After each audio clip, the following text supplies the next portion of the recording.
Check, 1, 2. Hello, check. Hello, hi, check.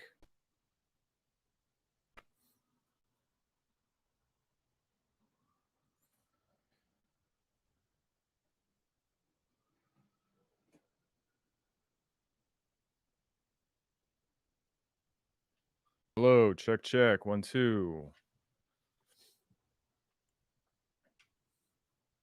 Check, 1, 2, 3, check.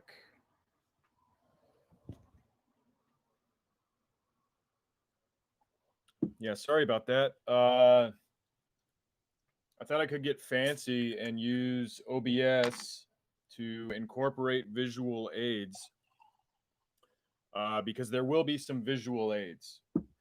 There will be visual aids, and I don't know how you're going to get to see them. Maybe I'll hold my phone up to the webcam, like a boomer.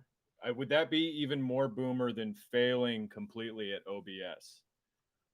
Maybe I could print out the visual aid and then use that and hold that up against the webcam. Cool. Sorry, guys. Sorry, everyone. Thank you for joining me. Let's just wait a little bit for everybody to come in.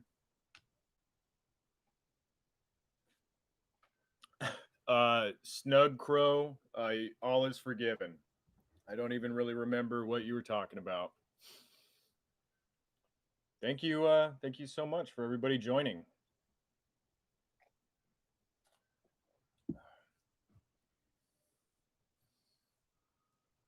This is my Le Fin du Monde Megadeth glass. A tout Le Monde. Filled with delicious hopped cider.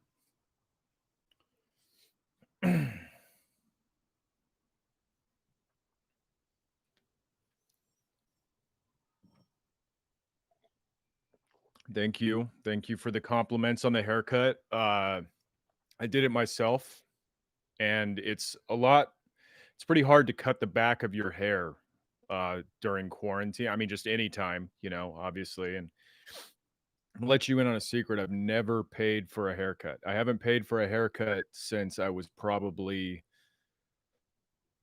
18, maybe. So rather than shave the back of my head like normal, I didn't shave it.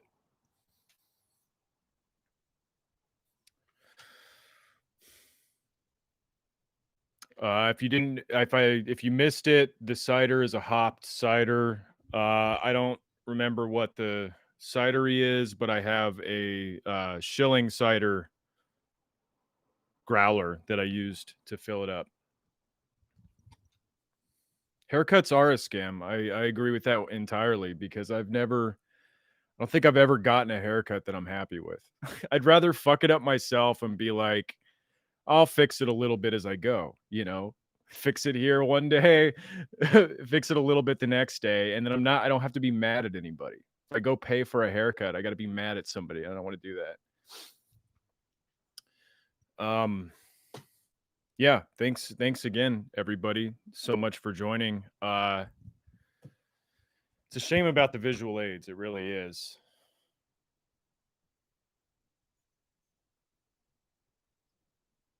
It's like I think that's kind of the point of doing a live stream. Let me see here.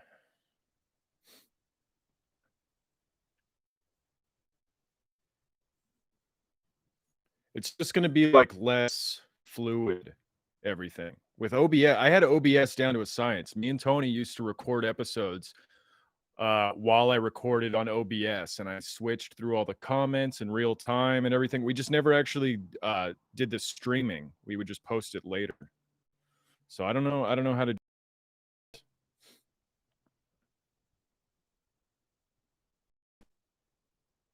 Sorry, I'm getting everything, all the visual aids in order over here. Maybe we can still do it.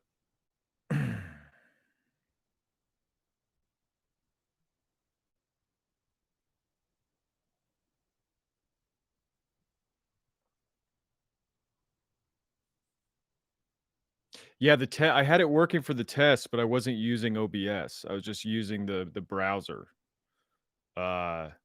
So I guess that was I didn't test it again with OBS. I thought I could do it.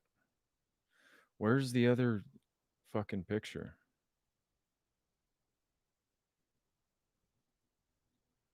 Sorry, 1 second. Then we'll get started here. Thanks again for everybody joining.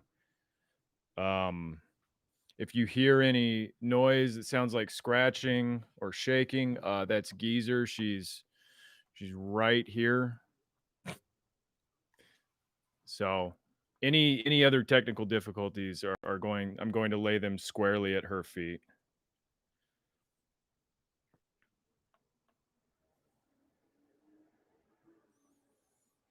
I better get started. This is probably really boring to look at. I'm sorry. These pictures are so fucking good. And I don't know where they went.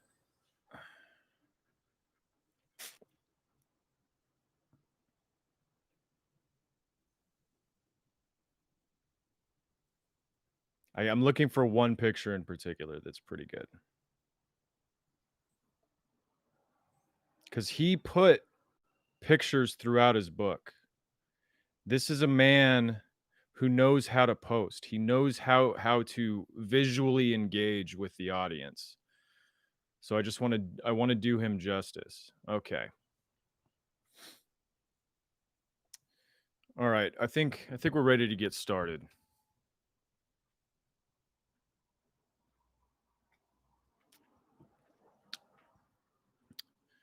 I just want to start off the show, obviously thanking everybody for joining.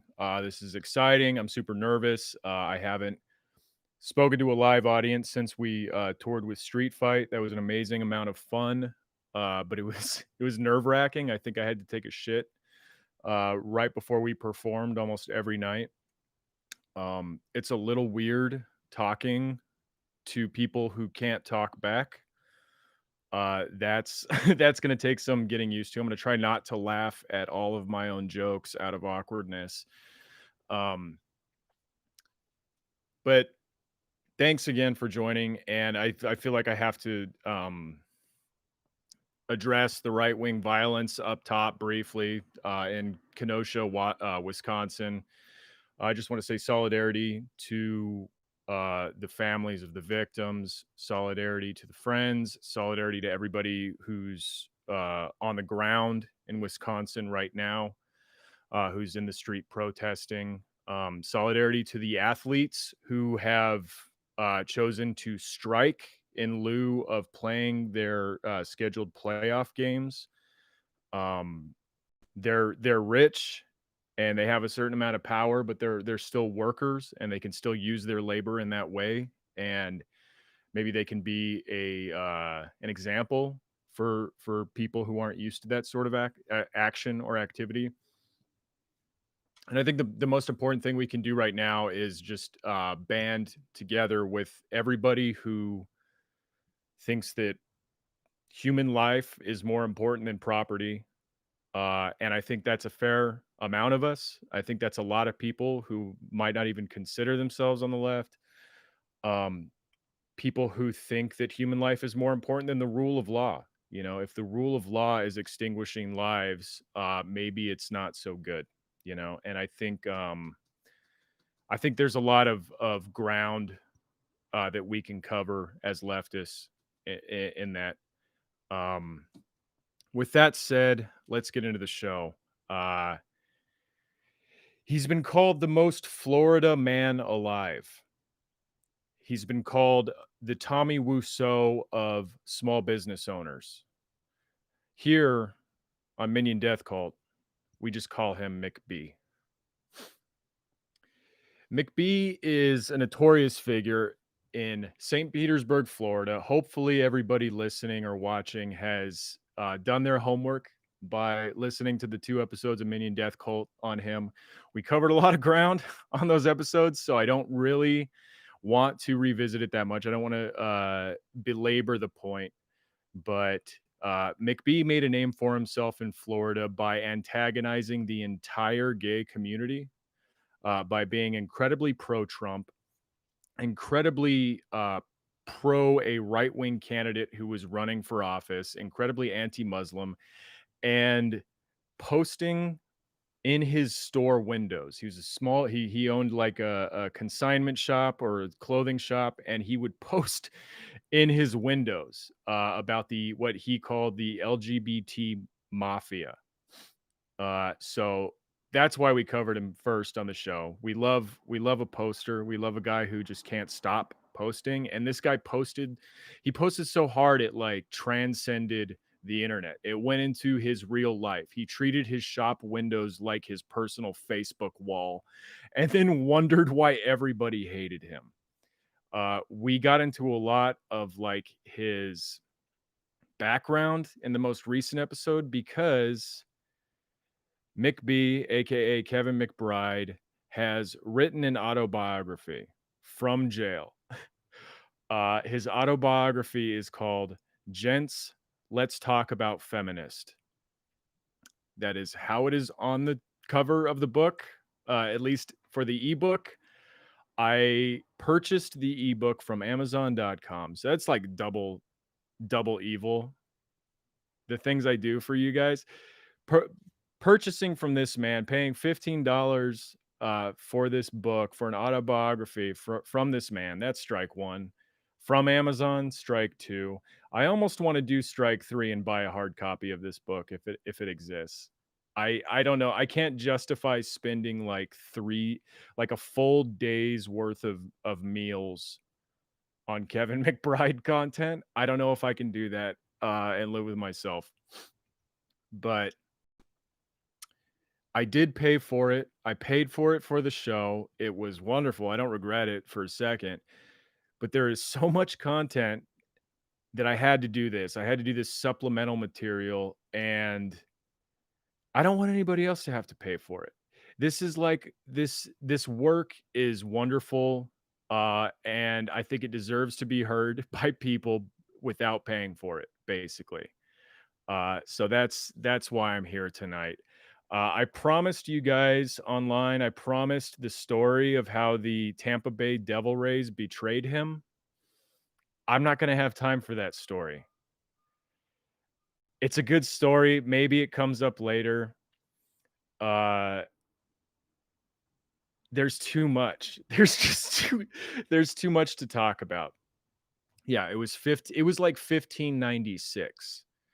Um, I think the hard copy was the same. I really just want to pay for it to see if it exists. I bought there's a book that Nathan For You had, Nathan Fielder had commissioned from like what do you call it? Craigslist to like verify his fake workout routine that he had some model be the spokesperson for. I have the hard copy of that book, and I feel like I should have a hard copy of this one too. Please talk me out of it. Um, okay, so the first chapter, subchapter, I'm going to read to you, the audience, is a bit more lighthearted than maybe some of the other stuff. And I think it's just it's a good, I don't know, it's a good fun intro. Okay, the name of this section is called Gay Guys Rock. All walks of life shopped in my store. My motto from day one was to help guys and have a fun place for all to enjoy. I had a budget or price point for all. Anyone and everyone was welcome. Trying to stock clothing in different styles and categories to accommodate was tough. One of the many special customers was a man named Victor Beaumont. He was a blessing. Not only was he an older gay gentleman, retired from New York, he was a brilliant businessman. I was not. I was just a creator, director, and knucklehead. He's very self-effacing throughout this book. Like, you really you really have to read the whole thing to get where he's coming from, because he says this awful stuff, but I'm convinced he's just really, really dumb. Like, I think, like, I don't pity him necessarily, but it doesn't seem like it's his grievances are like out of malice. It seems like they're out of like genuine insecurity and confusion. Um, I like the word he uses here, which is special.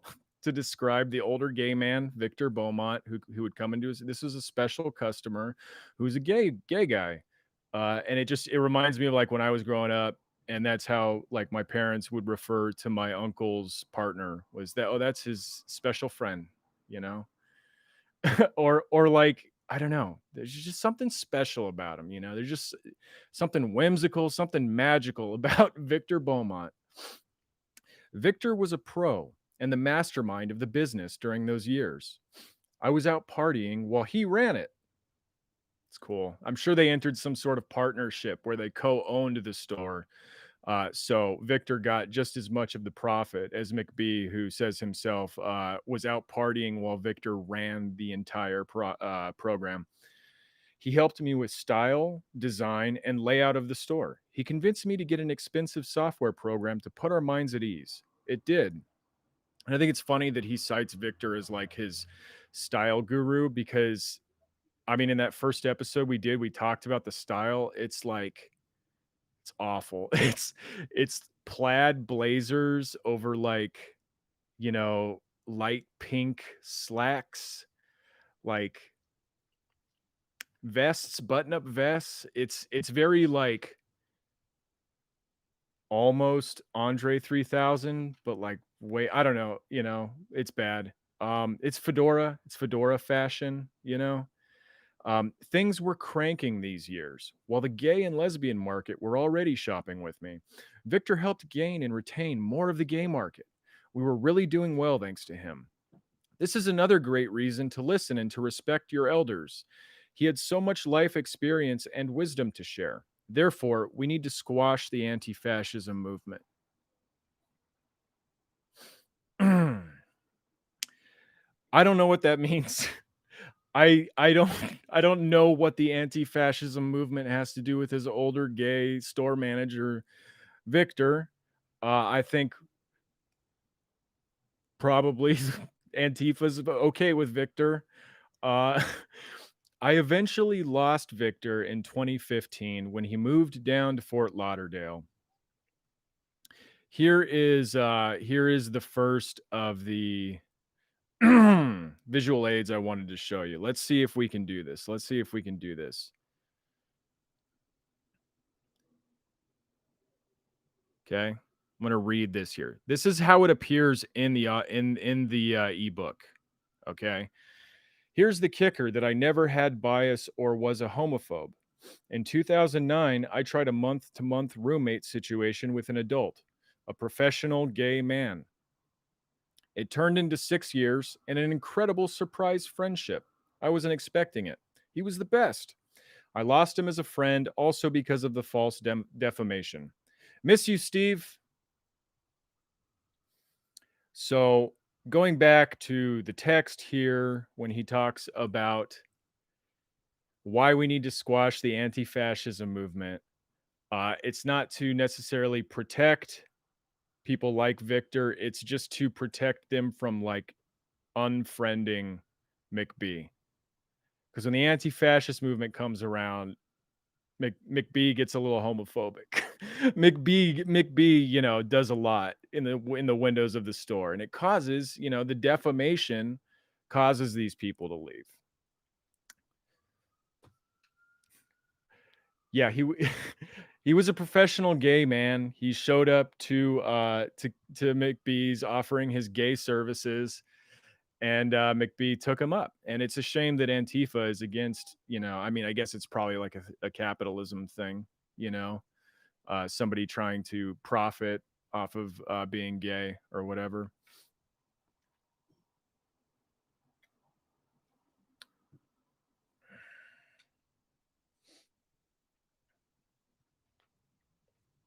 Okay, we get to the next section here that I think is worth exploring. The next section is called hate crimes. One late one late night, a drunken couple wrote very slanderous words about me on the outside of my store. This was a hate crime. The verbiage was hating and it was anti-straight. He also puts a photo of the vandalism and it says cunt and it says homophobe. So That's what he has decided to describe as anti-straight, is the word homophobe. Because of course, by refusing to be gay, he's being discriminated against as a homophobe. The St. Petersburg police and local prosecutors didn't see it that way. So they didn't see it as a hate crime, unfortunately. They followed the societal brainwashing, not the written laws. The written laws that would normally protect me, a straight man. They had a chance to make a statement to the public about discrimination and hate, but chose not to. So he was saying like he demanded from them that they make a public statement against hatred of all kinds, including anti-straight hate crimes, and they refused to do it. See how powerful the media and societal movements are? They influence the police and prosecutors. I begged the detective to send a message to everyone about hate crimes. The message being that it's not a one-way street. Okay, it doesn't just go from hater to hated. It can also go the other way. What are you doing?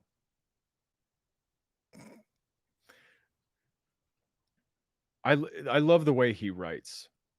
I I begged the detective to send a message to everyone about hate crimes. Just send everyone a message. Like send them like an alert on their phones. You can do that as the police. Send them a little Amber Alert about, but it's like a rainbow alert, about the LGBT mafia. Now let's flip it around. Across the street is the busiest and best gay bar in the city called Enigma. If I took a Sharpie and wrote on their property the exact opposite of what this young couple did, I would have been dead. The exact if I wrote the exact opposite of what they wrote on his door. So like dick is the opposite of a cunt, a dick, or a nice person. Which what's the opposite of a homophobe? Oh, like you're supporting of the gay community. How would you like that? Uh, they would have fully prosecuted me and made an example of me. It would have been a hate crime, and my life would be ruined. I'd be jailed and falsely labeled. I would have to pay huge fines to the LGBTQ movement. My store would have to close, and I would be bankrupted. Really, this is true. Okay. So he goes on to talk about how how good it was when he first started doing business in St. Petersburg, and like how much business he thinks he brought to the entire St. Petersburg community. And he talks about like patronizing bars, going to the bars for like 30 minutes or so. He says he would go to the bars for 30 minutes and he always tipped well. He would go during slow times, and it was a good arrangement between me and the bar. It was a mutually beneficial relationship I had with my bartender. Um, and so he writes, it was a good time. The more I Okay, I need to do a little more background. He's talking about a specific incident where he was entertaining people at the bar, specifically two young women, and the bar owner's wife was there, and he could tell she didn't like him from the beginning. Okay, so he's talking to these two young women at the bar. It was a good time. The more I made all these girls smile and laugh, the more it made Jennifer's skin boil. Jennifer is the owner's wife. I can create a positive vibe anywhere I go. And as proof of this, earlier in the autobiography, when he was talking about being betrayed by the Devil Rays, he was talking about like how he used to bring a good vibe to the games. Like like he was providing a service to them by bringing his good vibe to the games. And he posted like he printed or published a photo of him like with his arm around like a friend or his ex-wife or something, and the caption was me bringing good vibes to the Devil Rays games. So it's there's proof in here. It's nice. He should have like cited that figure. He should have said figure 1A of the good vibes here. I think that would have been helpful. Um, I can create a positive vibe anywhere I go. The more I entertained these two young women, the more Jennifer kept creeping in closer to eavesdrop. She would linger around listening to our conversations and continued laughs. The more I made these young girls laugh, the more you could see and feel Jennifer's anger, her jealousy, and spite for me. Now, Jennifer, when I say the bar owner is male as far as I can tell by the use of the pronouns in here. Um, so Jennifer's not like a lesbian, like she's not jealous of like the female attention. I don't know what he's getting. I think just like Jennifer maybe doesn't bring as good of vibes as he does, and she's jealous of him for it. Her jealousy and spite for me. The female customers and I were watching the Winter Olympics, and the vibe was great, except for the boss's wife.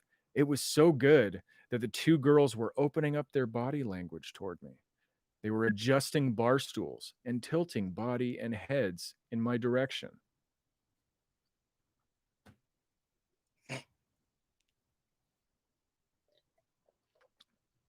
As I was telling them about selling tickets to a Metallica Guns N' Roses concert, Las Vegas, 1995, I could feel their chakras opening to me.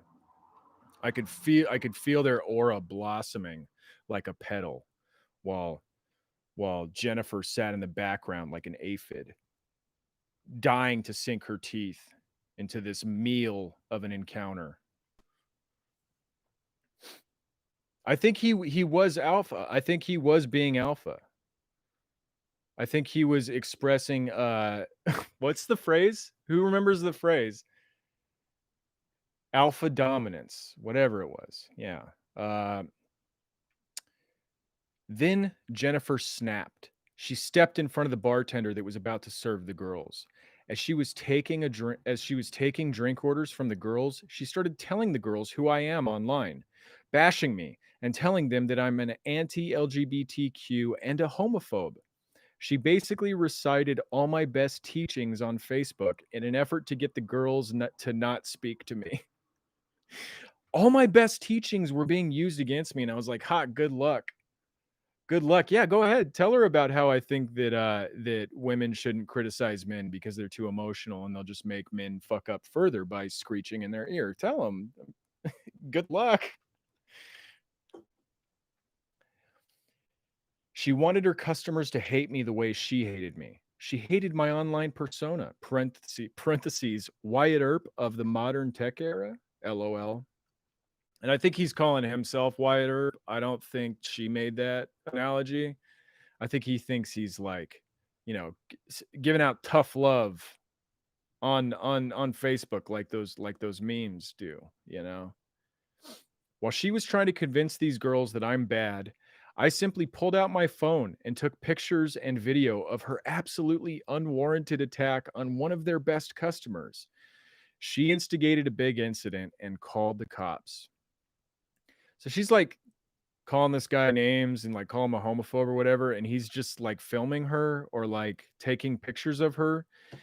And I mean, maybe if you were like being yelled at by a crazy person, I would video it too. But the thing about McB is he really likes taking photos of people and then posting them in his store windows.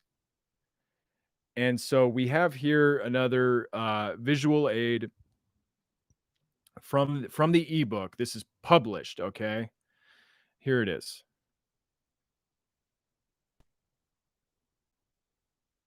Come on. Let's get this bad boy in focus.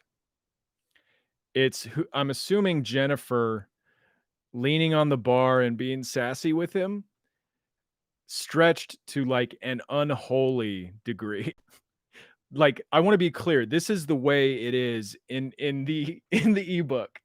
I didn't do like the CNN thing of stretching out Bernie Sanders' image to make him look like a goblin or something. Like that's how it is in the book. So and I think this is an image he posted in his store windows because one of the bartenders in his area had to get a restraining order against him because he was posting flyers of her in his windows. Okay. I never got loud, rude, or retaliated. She got angrier once I videoed her hate crime and defamation onto me. Then she shouted, "You're banned for a year. Get out." I, of course, paid my tab and waited for the police to arrive to report what she had done. You believe this? She committed the hate crime of kicking me out of her bar. Cops arrived, she lied, and they sided with her. She filled out and signed a fraudulent patron trespass report. She should have been charged with 2 crimes. Nope, I did nothing to warrant this attack. Promise. I'm gonna get through this here. He talks about leaving them a Google review for what happened, and then her husband banned him for life instead of just a year. That's pretty good. This incident spread into the bartenders underground. This incident spread into the bartenders underground, and they started a coup.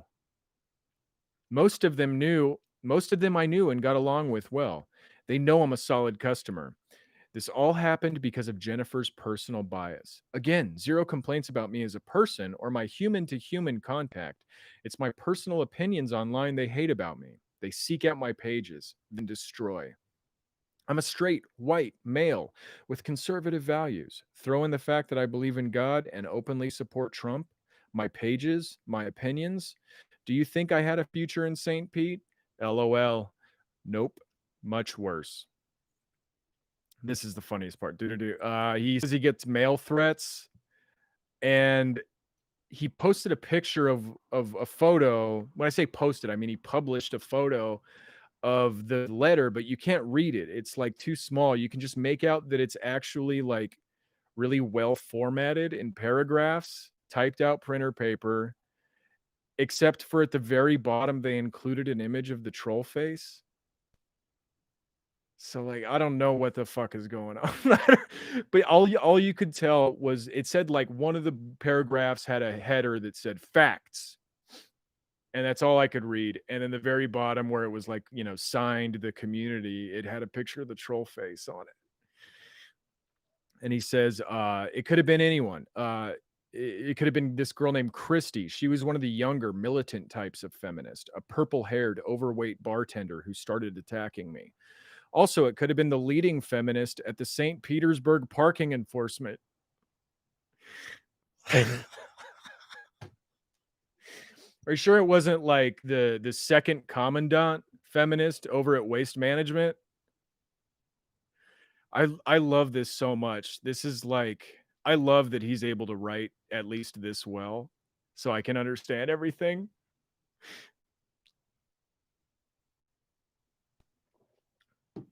The head feminist of parking enforcement. Yes. Like every one of these ideologies or like bugaboos that he has is based on a specific incident where he got told no by a woman. Like literally.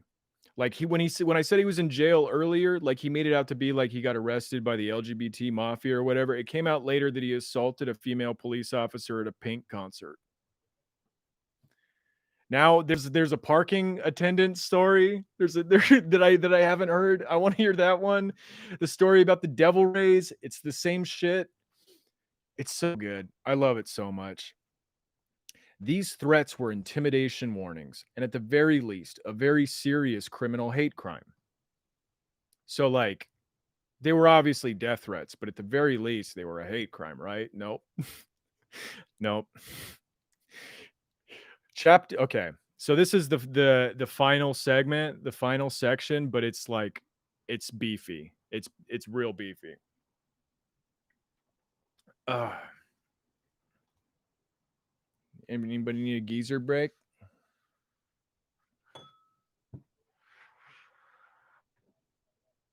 You can't see her. Whatever.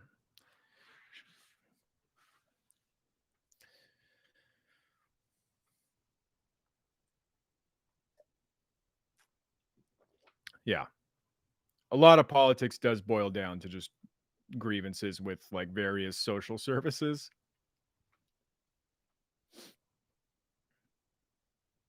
Okay. Sorry, geezer was in the dark. All right. Okay. Chapter 5. Transgression of feminist judges. We are reading the section 100,000 innocent men in our jails today. If you are wondering if I'm going to rip all female judges in the chapter, the answer is most likely yes. Most of them haven't done what's best for humanity or society. They brought emotional bias into the courtrooms when we need unemotional, tough decisions to be made. So they need to be less emotional, more unemotional, like our boy McB right here. They've over criminalized our country.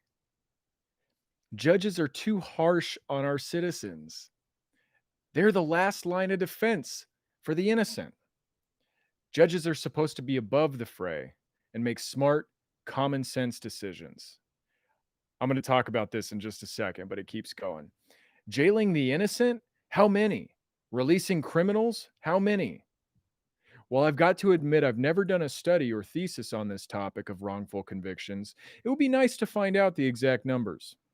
If anyone out there has done one, book, I would certainly read their work. Maybe something is out there and I just haven't seen it. Our country's prison population increased by 800%. The United States leads the planet in jail population. These are very serious things that he's talking about. Very, like, things that we're trying to fix here. Why? Women. The feminist judges ruling with bias in their veins bear most of the blame here.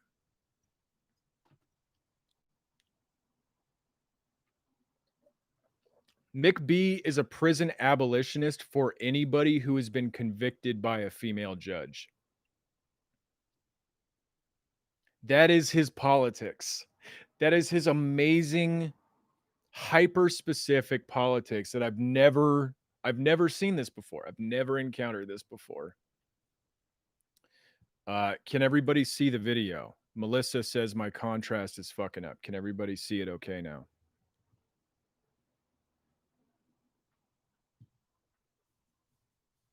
I think maybe Melissa saw Geezer flash in front of the screen. Maybe the focus went out for a second. Judge Judy versus McB cage match would be amazing. I would watch that completely. I think it's so funny because he's out here like doing the work. He's out here assaulting female police officers. He's out here talking shit on judges. Like, fuck Judge Judy. I don't, So it's a real conundrum here. I love that he's like, yeah, we're in a prison planet. Actually, did you know America, our prison population is greater than like the entire populations of most other countries? It's crazy. Yeah, it's because of women. It's because of female judges who are too tough. It's like it's the exact opposite of every argument that's ever been made against like women entering the workforce or hierarchies of any kind.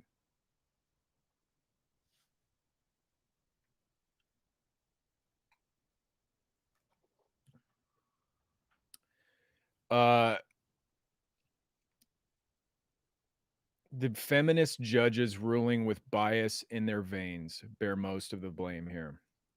Quite simply, I'm no longer going to beat around the bush any longer. I'm no longer going to beat around the bush any longer. There is no common sense or logic in our courthouses across America. The women, computers, and feminists have completely ruined it. There's so many problems with the court system. The women, the computers, and the feminists. Everywhere you turn around, you're either looking at a feminist or a computer. It's really funny. He's got like a whole paragraph about like how women are everywhere now. If you go to a courthouse, they're like behind all the desks. They're in administrations. It's pretty good. If you didn't hear the podcast episode we did, McB has erectile dysfunction, and he blames TLC for rubbing it in.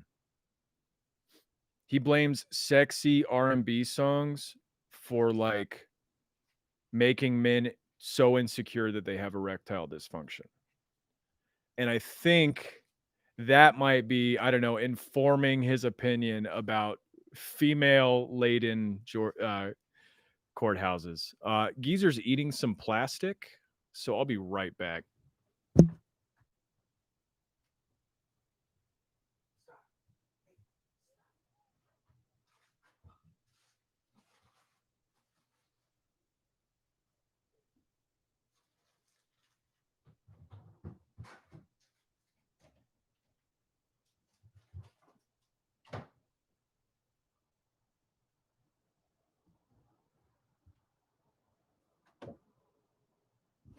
Okay, sorry.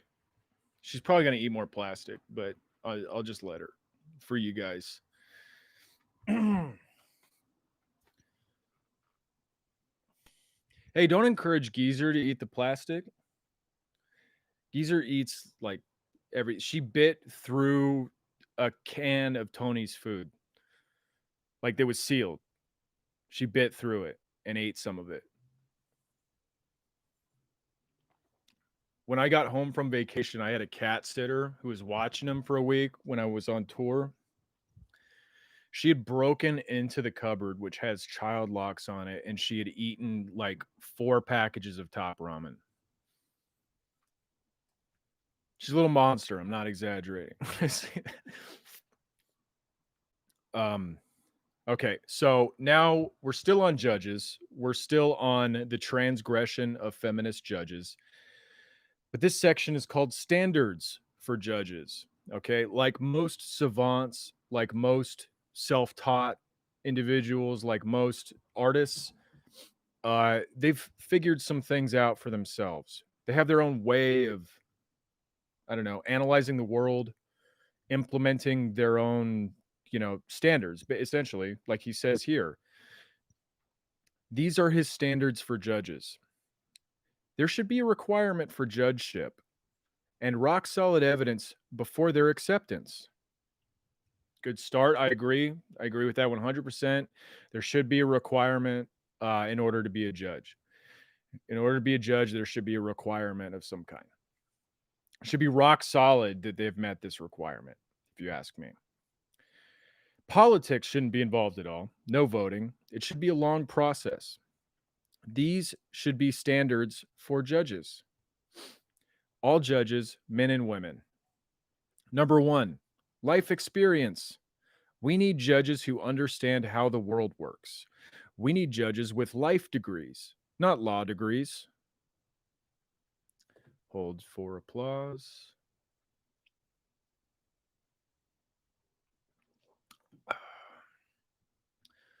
We need to start hiring the judges who where education is hard knocks at life.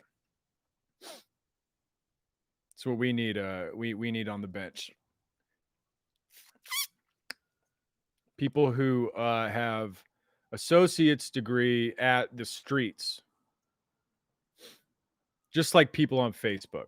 People on Facebook are people with like novelty shirts. Second rule for judges is good health. Okay, I guess like healthy enough to do the job, sure. Third on the list is trustworthiness. Non-corruptible humans. Is he going to take a bribe or a gift or favoritism? Will she rule against him because of societal movements? Or will she review the facts first? I mean, this is good stuff. This is like really important stuff. When you're seeing if somebody has what it takes to be a judge, you should ask them if they're corrupt. Ask them if they would take a bribe. And they should have to say no. Like they should have to answer honestly, and that answer should be no. And it's there's like a lot of stuff I'm cutting out. But the last thing he says is P.S. No, a law degree is not required under my plan. Completing all the logical standards, that's what's required. So no law degree. I mean, in fact, you're probably better off if you don't have one, to be honest. Okay. Meat of this section, which is insane. This is like best for last stuff right here. Here's an example of how a corrupt judge can contribute to more crime, mental health issues, and bankruptcy. The defense is a good man, worked hard his entire life. She is inside the recycling now. She's tipped it over and she's crawled inside. I don't know what to do.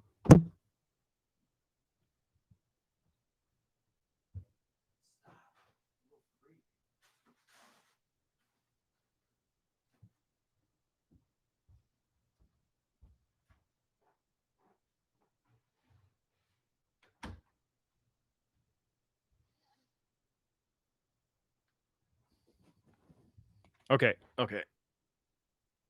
Okay.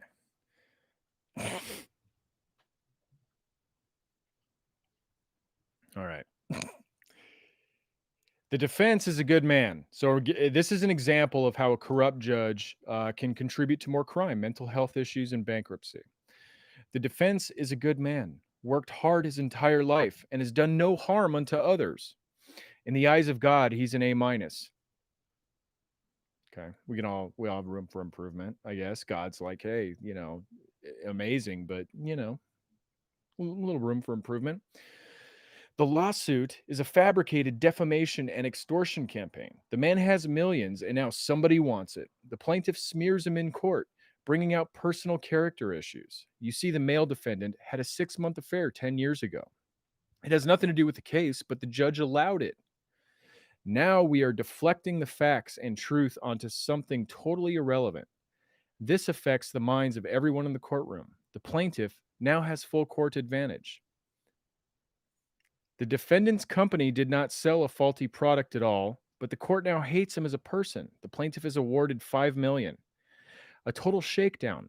Over time, the male defendant is devastated and loses everything. He can't shake the injustice of it all. He can't believe that in a fair country, someone can come along and steal millions from you. Isn't that insane how you can work really hard to make $5 million? You've like pulled an extra shift here or there. You worked your butt off to make $5 million. And then in this supposedly fair country, somebody can just come along and sue you for it. Amazing. Incredible. Anyone can use the justice system as a tool. The justice system for which he once believed in betrayed him. He spirals out of control. First, he starts taking meds and drinking. Remember, this is all like hypothetical. This is all just like an imagined scenario. We're learning how a guy can have problems, basically. It is almost unbelievable. Okay. Next, he gets arrested for public intoxication and groping a girl who looks like the judge who ruined his life.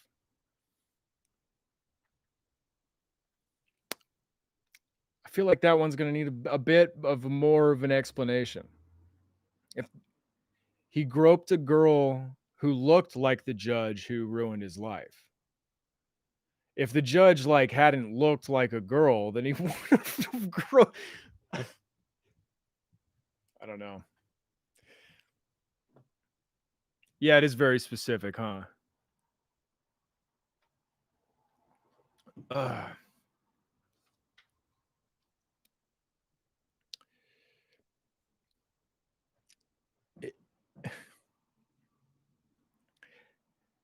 Then he loses all his friends. Family members abandon him. Then bankruptcy and homelessness. 5 years later, he commits suicide. Why? Most people can come back from adversity, but not when you've had it all and then someone takes it from you. You can't. Failing in business and then rebuilding is one thing, but to be on top of the world and have it stolen from you by fellow Americans is just gut wrenching. It's one thing to like grow up in poverty and struggle your whole life and like work for a wage until you die or whatever. But can you imagine having inordinate sums of wealth and then not having that wealth? You imagine that? It's like it's insulting because you know you deserve the wealth. Like it's worse for wealthy people to be poor. You know what I mean? Like, poor people are like, they're too stupid to know that wealthiness is good, you know? Like, well, it's like, does the fish know they're in water, you know? This story happens all the time in our country, yet judges are not jailed for it. Taking another man's life should be important, yes? It's it's one way to phrase it. Taking another man's life should be important, I think. It's a very important part of life is taking another man's life. Murder is murder, whether it's with a gun or the legal system as a weapon. They sent this man to death via law. Okay, this keeps going. Let's expose the corruption, is the next section. This is the ballad. This is the micro ballad. This is McB telling the ballad of Judge Kelly K. Clevens. Judges are certainly proud of their work, aren't they? Surely they're honorable, correct? They plaster it everywhere on letterheads and court documents. Then they shouldn't have any problem showing the world how honorable they are, should they? Let me throw up a hypothetical judge's report. The Honorable Kelly K. Clevens, and that's spelled Clevens with a K. The hypothetical Honorable Kelly K. Clevens, in 2018, wrongfully convicted and imprisoned 11 felony suspects. In addition, 33 misdemeanor suspects. This is so fucked up.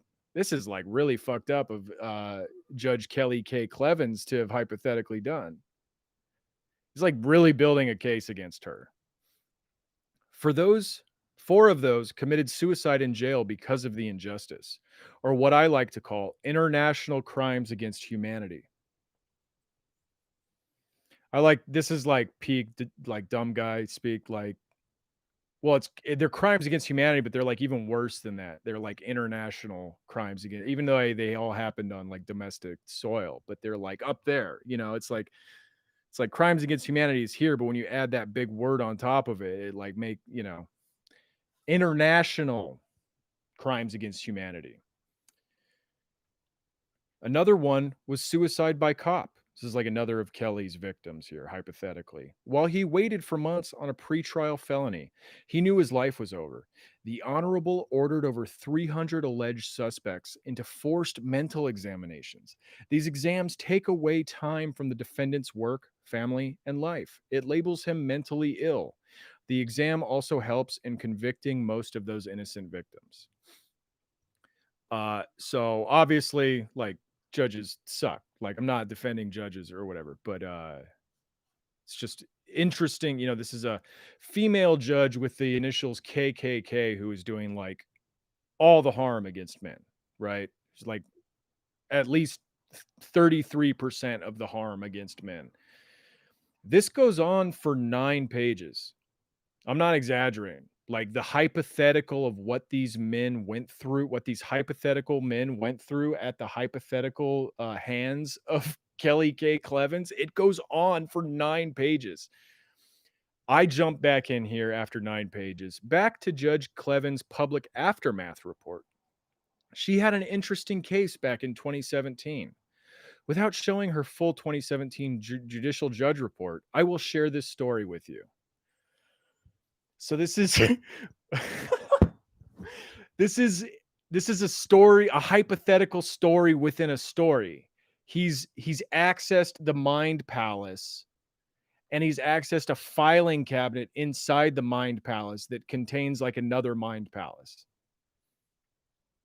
Let me share this story with you from the hypothetical Judge Clevens public aftermath report. Okay. Larry E. Ward. He was convicted of murder and sentenced to 40 years in prison. He was 38 years old when he threw his wife down the stairs, then killed a man with his bare hands. The Honorable Judge Kelly K. Clevens wanted the death penalty on this guy because, in addition to killing the man, there was another victim, a female victim. She suffered some bumps, bruises, broken arm, and had to take some Advil for a month. She's fine. He's talking about the wife that this hypothetical guy threw down the stairs. She had bumps, bruises, a broken arm. She had to take Advil for a month, and then her arm took another 3 months to heal. I don't know how long a broken arm takes to heal. It's probably more than a month. You probably gotta take more than Advil. But that's why he got such a bad sentence. It wasn't from killing the other man. It was because there was a female victim who got some bumps and a broken arm. Here's the story leading up to the murder. So here's the story the hypothetical report won't tell you.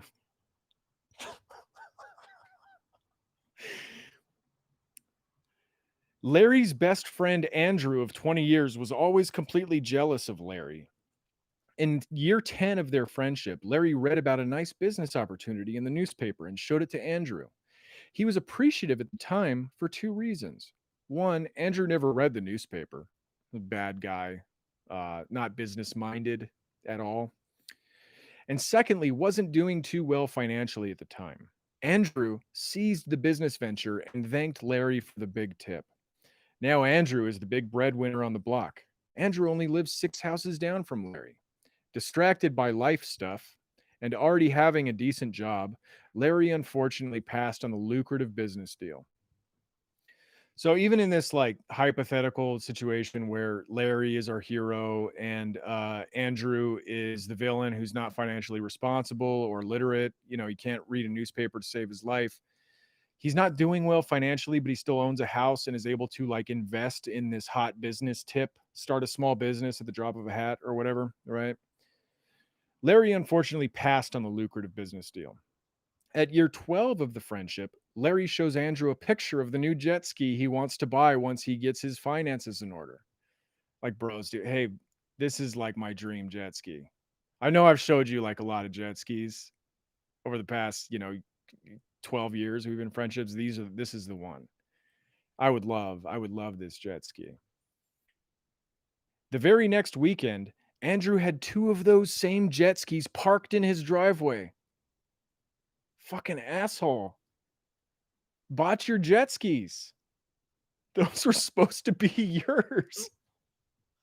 And they're just sitting out in his driveway, rubbing it in. You're never going to get to do a wave race on those. It was safe to say that year 15, Andrew did the same copycat move to Larry with a new car. It was safe to say that Andrew's finances were going up and Larry's were going down. So it's again, just like even in his fantasies, these are like petty grievance mongering issues. The neighbor was copying. The neighbor stole my ideas for jet skis. Then 5 months before the murder, Larry got laid off. While home, he was depressed, gaining weight, and losing confidence. I wonder how that affected his sexual performance. I'm not trying to make fun of erectile dysfunction. I just want to say that 100%. People with penises rock, period, regardless of, whatever. And it's just because that this is like the source of so much with McB. He literally blames ED on LGBT and the invention of threesomes, that like women can't be satisfied by just a single male partner anymore, and that's what makes him so nervous that he can't get a boner during sex. Okay. Then 5 months before the murder, Larry got laid off. While home, he was depressed, gaining weight and losing confidence. He started having marital problems. He and his wife hadn't had sex in 5 months. He asks her the question, "Honey, do you still want to be married?" It's a big question. As an adult, you have to ask your partner, "Honey, do you still want to be married?" And it's the answer, everybody's dreading hearing, but you have to ask. She giggles and she giggle. You know how women giggle. She giggles and happily replies, "Don't be silly, honey. No, of course not. I love you to death." She then quickly leaves the room, and they did not even have sex that night. They finally did a few They finally did a few days later. I think he means sex. They finally did sex a few days later. There's like a line break right there. They finally did it a few days later. It was just sex out of guilt, not love. Larry could feel something was wrong with the connection. The session was shorter, less intense, and she was louder than usual. She even said something new during the quick romp. Feeling empty now, for so many reasons, he tells his wife he's going on a church retreat. He states he would have an excellent chance of obtaining a job there through the other guys going on the retreat. Many of them owned businesses, etc. I think businesses, etc., would be a good business to invest in. It's like got everything you could possibly need. Church brotherhood. She loved the idea. Larry found something to do that day, then went back to his house on the Saturday night. He never went on the retreat. Do we know where this is going here? First thing he notices is that the kids are gone. They are usually watching TV or playing video games. Then he hears his wife upstairs. He sprints up there to his bedroom. He sees his naked wife running towards him to close the door. Larry grabs her, pulls her out of the room, and swings her down the stairs, then races back in the room. It's his friend Andrew, lying in bed, trying to talk some sense into him. Larry didn't use any weapons, or was he trained in any type of martial arts. He beat Andrew to death with his bare hands, breaking his fingers and a wrist in the process. He had so much pent up anger for Andrew that he didn't need any help. With no prior criminal record, Larry got 40 years. Dude didn't even do anything before he killed that guy.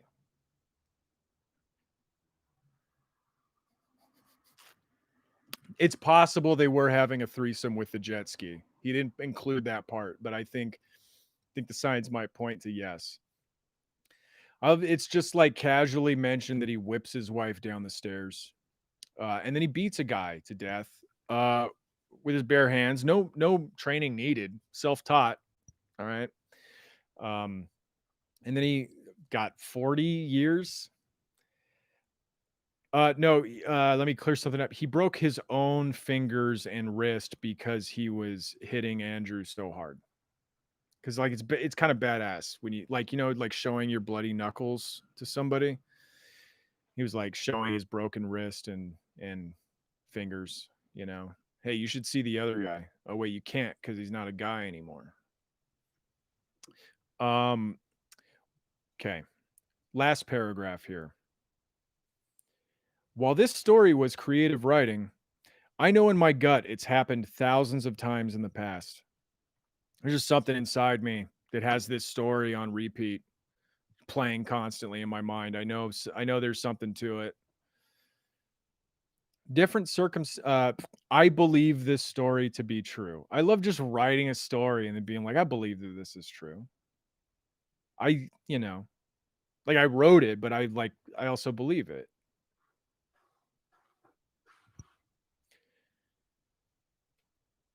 Different circumstances for others, etc. Larry is recovering from his injuries and will be jailed until his 70s. He was over sentenced because it reminded them of the OJ case, and they wanted to convict every man because of it. He's done. His life is over while Judge Kelly K. Clevens is free out having dinner and sipping on a very expensive red wine at Ruth's Chris Steakhouse. The end.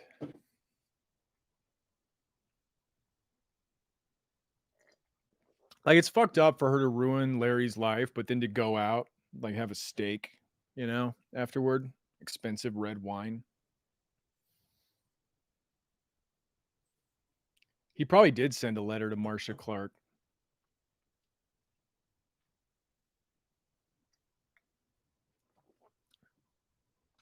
Um yeah, so this is like the epitome of like conservatives getting mad at stuff they made up themselves. I love imagining a guy and then imagining that guy's neighbor betraying that guy and then imagining a KKK feminist judge over sentencing that guy and just getting really mad about it.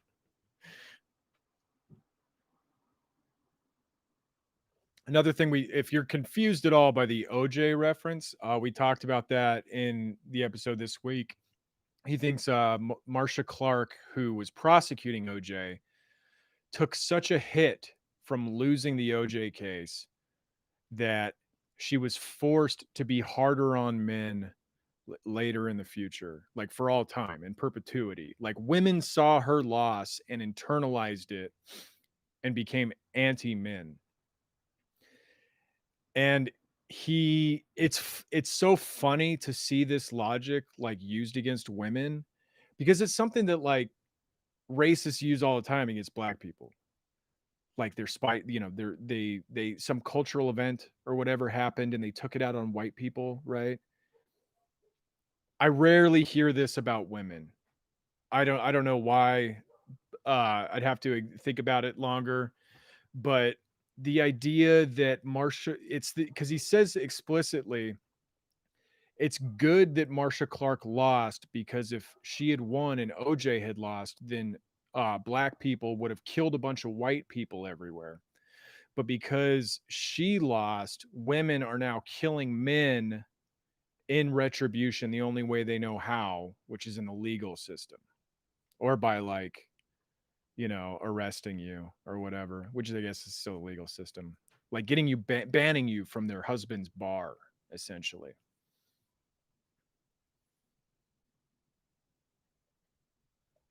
Well, this was fun. This went on longer than I intended it to. Um, thank you so much to everybody for joining. Sorry for the technical difficulties up top. I'm not surprised they happened.